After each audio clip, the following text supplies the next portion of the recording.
and welcome back to Performance Marketing Worldwide. I'm Robin Langford, Premium Content Editor at Performance Marketing World. You may have seen me earlier in a few other sessions. You can't get rid of me just yet. I haven't been frequency capped. A little performance marketing joke for you all.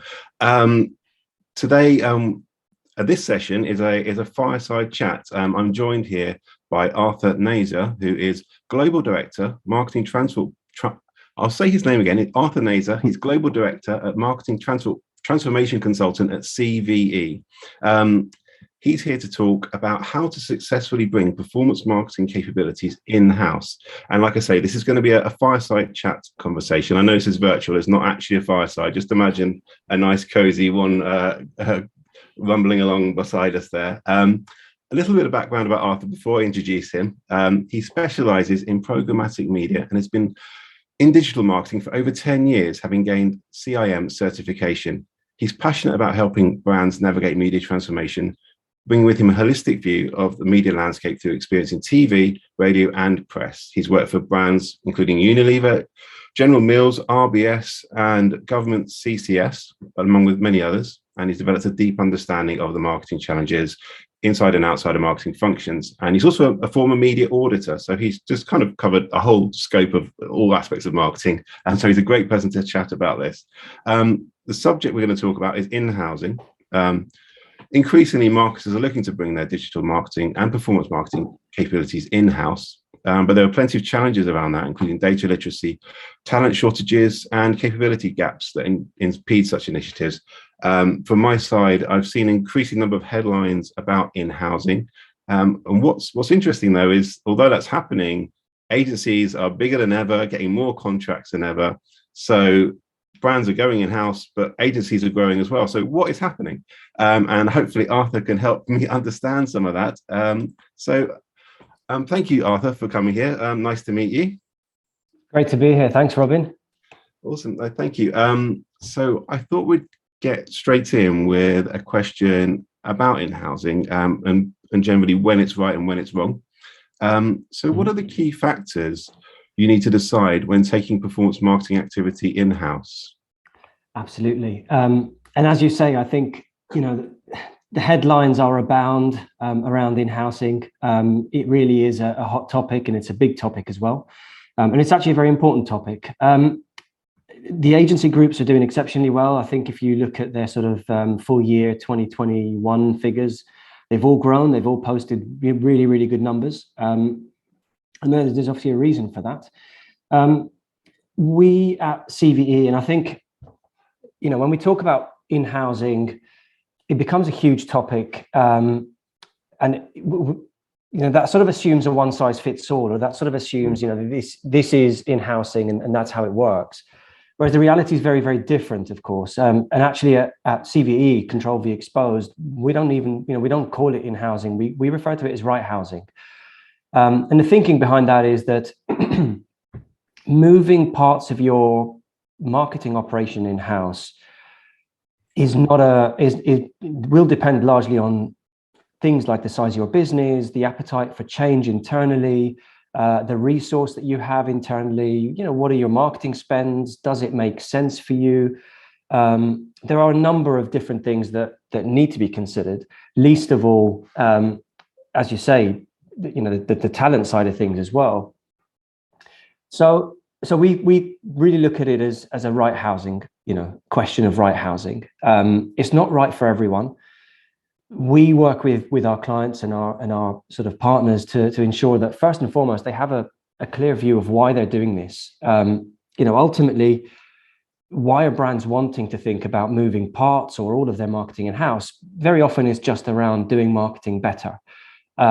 Having ownership of data, having ownership of the technology, of the conversations, just allows you to be a lot more pointed about your marketing, a lot more efficient. Or that's the theory, at least. And so along this kind of right housing journey that we talk about, we try and break this down a little bit, because obviously there are a number of different facets to marketing. And if we actually think, if we just go one step up and we go back a little bit, a lot of the things that precipitated the in-housing movement, really, if you think about where it's where it sort of sits is primarily within the digital sphere. If you look at traditional marketing and above the line, it sort of, operates largely similar to what it did 10, 15 years ago. When I was sort of selling space at the Guardian, it probably hasn't changed a huge amount on the print side of things. But digital really is transformative. It now accounts for the majority share of spend, and it's constantly changing, and it's very complex. So we try and break this down a little bit. We try and sort of simplify and say, okay, well, what are the core areas that you need to think about when you're thinking about this kind of endeavor? One of them is transformation, and what we refer to as transformation, of course. There are a number of different methodologies and frameworks, of course, but at CVE, this is our viewpoint. Transformation, we really try and get to the why. Why are you doing this? What are the benefits? What are you trying to achieve from this?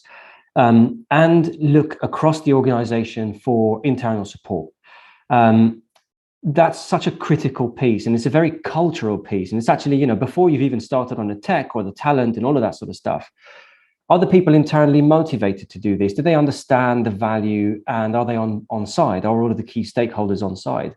And it's not just a marketing department endeavor. You have to have pretty much all of the C-suite on board. You have to have the finance department on board. The CFO is very central to making those financial decisions, those investment decisions.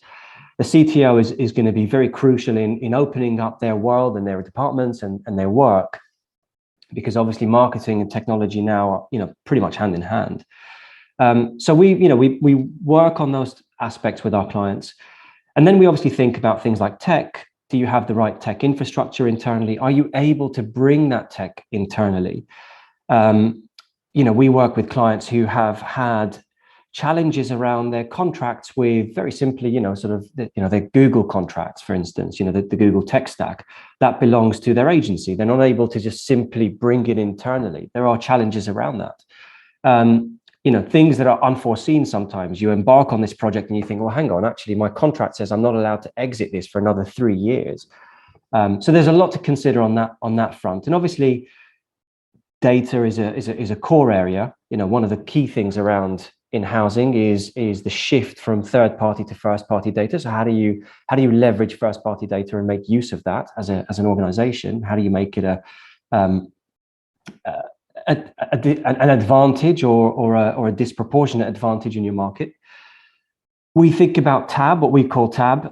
If someone has a better word, then that's great. But really, it's around the sort of financials. Do they make sense? What are the prospective numbers that you're working with? What do you need to get started? And this is an area actually where brands often get tripped up, because there's this view that you in-house or right-house, you bring certain parts of the operation internally, and all of a sudden you're going to recognize savings. But that's not necessarily the case. Most in-housing projects only really start to deliver their value 3 to 4 years into the project. And then obviously there's the talent piece.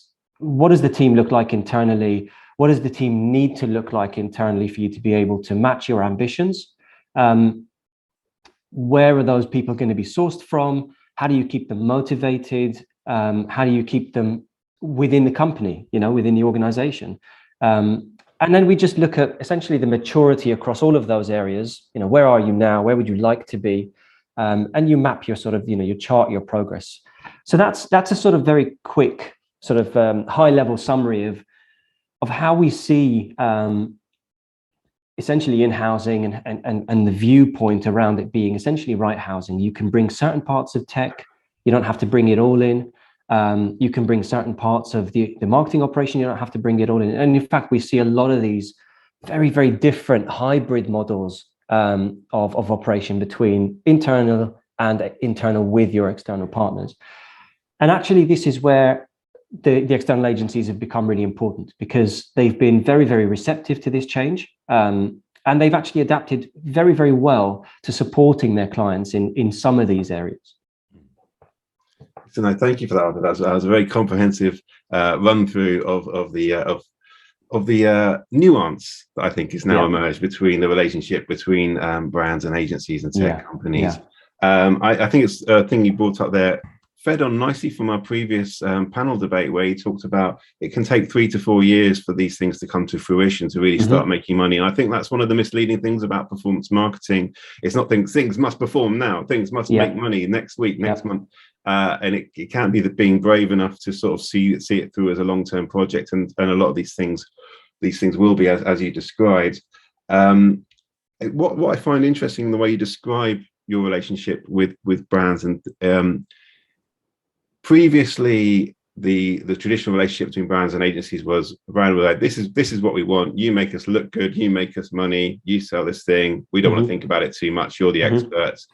Now I think brands are getting smarter. I think absolutely right. Certain reasons why they get, and so they know the questions to ask the agencies, and they know they know a little bit because they're watching things like this, and they're getting a bit smarter, and they know when to say, oh, this isn't quite right. I've checked in my Google Analytics. So what I'm noticing, what you're describing here, the right housing thing, is perhaps there's a change between the brands and agencies where it's becoming more of a consultative relationship where you want a bit from us and a bit from them. So I guess that leads me on to the second question. How has the relationship between brands and agencies changed, and what has really sparked that change over the last, say, 5 to 10 years? Yeah. So, I mean, you touched on this, but it's, essentially what we're seeing in market is, and again, I'll go back to the point that the catalyst for a lot of these conversations is actually digital marketing, not the above the line stuff, which is, as I say, ever changing.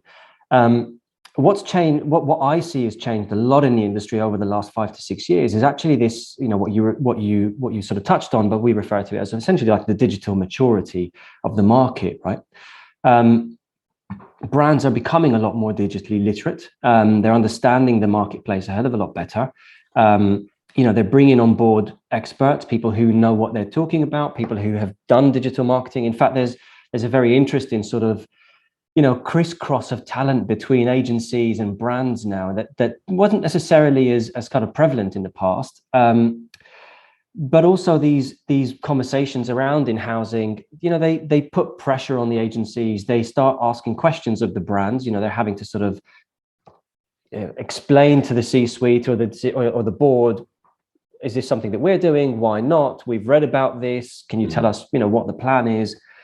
But also, I think some of the changes have been precipitated by, some of the things that we've just experienced. COVID's made brands have to be a lot more agile, have to be a lot more, reactive, and that's got them asking questions of their agencies as well. We've seen agencies change tremendously over the past 2 years, how they work. The relationship between the agency and the brands changed a tremendous amount as well. I mean, if we look at those changes, we actually see agencies, as you say, Robin, they've become a lot more consultative in certain areas. They've become a lot more executional in other areas. Obviously, agencies are, have a very deep history with executing media, buying media very well, and being able to sort of turn these things around fairly quickly, especially in the digital space.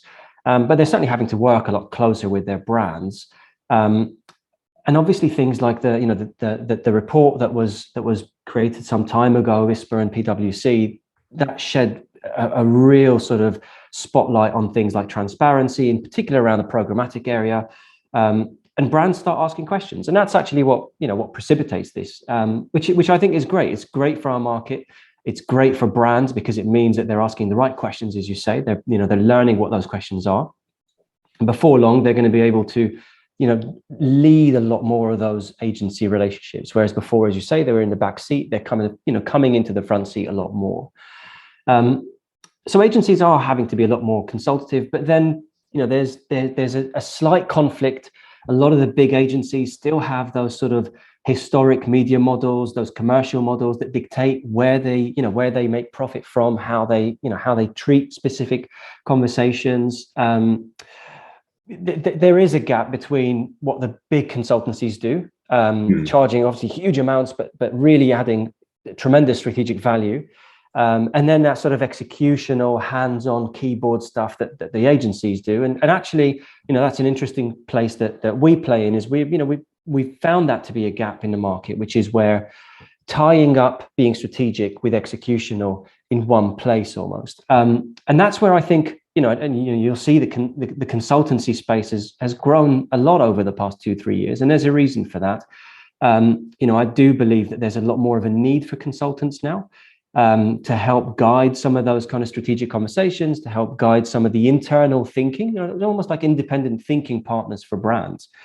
So that's really where I think, that those sort of relationships look like. And actually, I don't think it's long before we see, major brands having as a de facto standard a consulting partner alongside an agency partner, because I think there is, that much of a need for the, for the consultancy partner now, that it almost becomes indispensable, and not necessarily in a, 100% retained fashion. Sometimes it's just, you need a partner who you can lean into every now and again for specific items and specific projects and ideas, etc. So yeah, that's how we see the market. Yeah, I think it's just a lot more flexible and dynamic than before, almost like definitely similar to what we've been talking about, the way everything's become more agile. We just talked to a bunch of influencer people that, how agile, how they've made everything so reactive. It's a similar sort of model we're seeing here with agencies, and the dynamic relationship just changing to be more flexible because it's such a real-time environment. I think it's fascinating to see where it's going. Leading on from that, you have touched on this, Arthur, earlier on, but maybe you can expand. How can brands upskill their employees to successfully bring performance marketing capabilities in-house? Yeah, and look, this is both challenging and, for me, a very exciting area, actually. So there's, we could think about upskilling your employees, but there's also the element of bringing in the right talent and also retaining talent. And I think the upskilling talent or your employees really speaks to the retention piece, and that's so crucial right now. There are many ways that brands can do this, and listen, it really is a challenge. People are wanting to have flexibility. They want to perhaps take jobs on, in terms of project. Well, I think we've seen an influx of freelancers in the market, and the opportunities are there for them to sort of, to be able to make a living. There are a number of things that brands can do, and really it's very much around being innovative here. Brands have to start changing, and the only constant now in digital marketing is that we know change is constant. That's the only constant, is change. So that, even when we, just to go back a step, if we talk about right housing, what you're really doing is you're preparing yourself for adaptability. It's not just right, we've done the in-housing or right housing, now we can move forwards. It's a constantly evolving piece of work, and it's the same with upskilling your employees and keeping them. Some of the things that we can lean on, we've seen the way that the talent force, the workforce is thinking around things now. They're more interested in purpose. They have, they're more interested in finding brands that match their values. Most brands have very strong purpose at their core. Those are the sorts of things that they can try and bring to the conversation, bring to their employees. One of the things that we have at CVE is a very, very hands-on bespoke training program. So we have, our HR department sits with us individually and works on a training program, a bespoke one, for every individual, an individualized training program. Those are great. They're really brilliant for talent retention, for upskilling. We really feel like we are looked after, and we have a particular path forwards that aligns with the company's progress as well. So training is really important in that sense. You can do it internally, you can bring external people in. We've often actually devised training programs for some of our partners. So there are lots of opportunities to bring external people in to devise those programs and help your teams get upskilled. And then there's, that we have partner brands who work really closely with their network agencies. They embed talent within the agencies. Really interesting model. You bring on board junior people, you allow them to sit at the agency, but you're paying their salaries, and you own that relationship. You own that sort of that resource, but they get trained up at the agency. They build their skill sets at the agency, and they learn your business and their trade. And it's a great partnership. And again, that sort of just speaks to that difference in relationship now between agency and brand. And then there are opportunities to incubate staff as well, and incubate talent, to sort of bring them on board. So really, you just have to get creative now. You can't think of it in that sort of linear fashion that we had. You hire someone, they sit internally, they do their job, and they go home 9 to 5. It has changed already. The workforce is expecting a completely different interaction with their employer. And for me, that's the exciting part, is how do you become more innovative? How do you kind of create new things around this? How do you keep your staff happy? And listen, speak to your staff.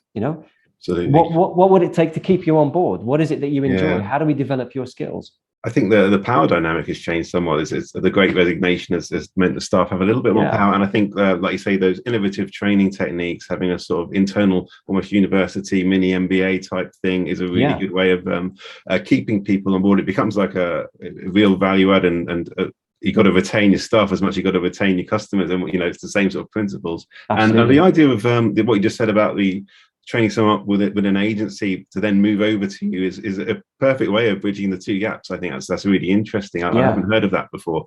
I have to warn you, Arthur, and we've had a few questions coming in, but we're coming right to the end of the session already. So I'm going to have to fast track and choose one. We had one about regional differences, but I think I'm going to choose one about one more about data. Maybe you can just give me a 1 minute answer on this. Yeah, I will do that. Sorry, it's a big challenge. But bringing back to performance marketing, the central challenge at the moment, given the changing data privacy landscape, how can brands successfully manage performance marketing capabilities in-house without relying on external tech solutions? So, first and foremost, I agree with Michael from the previous session. It's always better to look at your marketing not in silos in performance, but across the board, right? So, that's thing number one. But I would actually say that if you break this down, data privacy, it's essentially data management and consumer privacy. You have to think about the law aspect. So, what does the law actually say? And that's such a murky, such a murky pool already. The IAB are currently in hot water trying to sort of figure out the consent framework, whether that was legal. You've got to think about the tech aspect.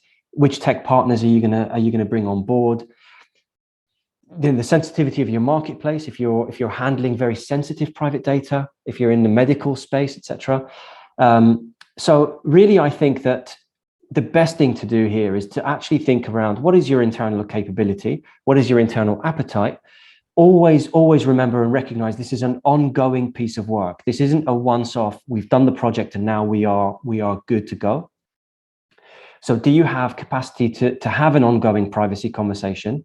And really, I do think there's space, and the more you talk to partners, the more you talk to consultants, your peers around this, I think the better, because it's so complex and it's ongoing. You have to stay on top of this stuff. It's very important. Join things. At CVE, we've got something called the CMO Club. If you want to join the CMO, please drop me a LinkedIn note, and we can do a session on data privacy, for example. But keep talking, I think, is the really, the core thing about this. You have to keep talking to be on top.